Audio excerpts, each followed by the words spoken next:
Resignation. Millions of Americans quit their jobs, and now we face worker shortages in all kinds of industries. In this week's WHIO reports, News Center 7's John Bedell shows us how the University of Dayton is working to help business leaders in our area and beyond improve their workplace cultures to find and hold on to their most talented people. This week for WHIO Reports, we're here at the University of Dayton, where they're getting ready to host an event on campus aimed at finding solutions to one of the economic offshoots of the pandemic. It's all about helping companies recruit and keep top talent.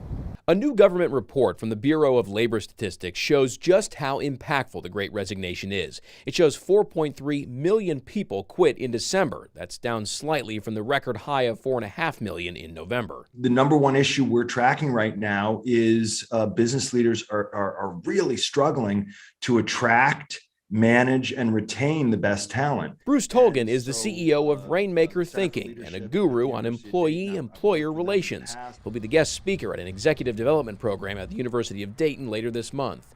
Tolgan says the pandemic has only worsened the recruitment and retention problem for businesses. What our research shows is there are a bunch of acute factors that are playing into the talent shortage.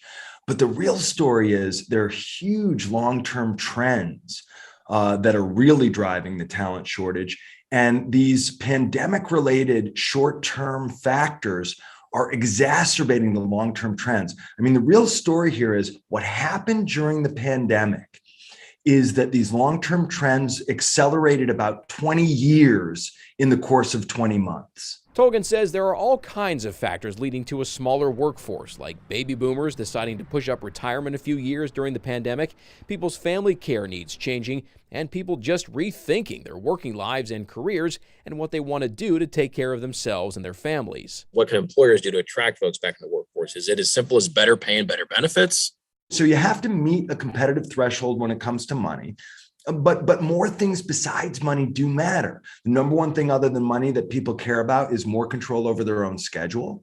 Number two is location and workspace. Number three is supportive leadership and other relationships at work. Number four is task choice. What kind of task responsibilities and projects do they get to work on? Number five is learning opportunities.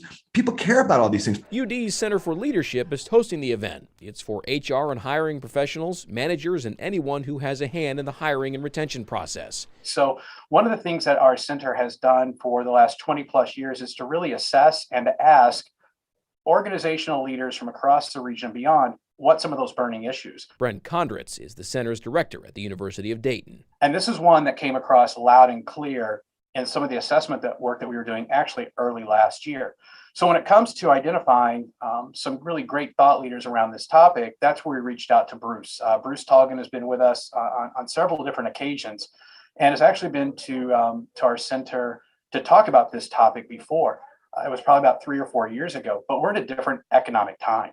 UD is hosting this event on campus February 22nd here at Daniel J. Curran Place. At the University of Dayton, for WHIO Reports, I'm John Bedell.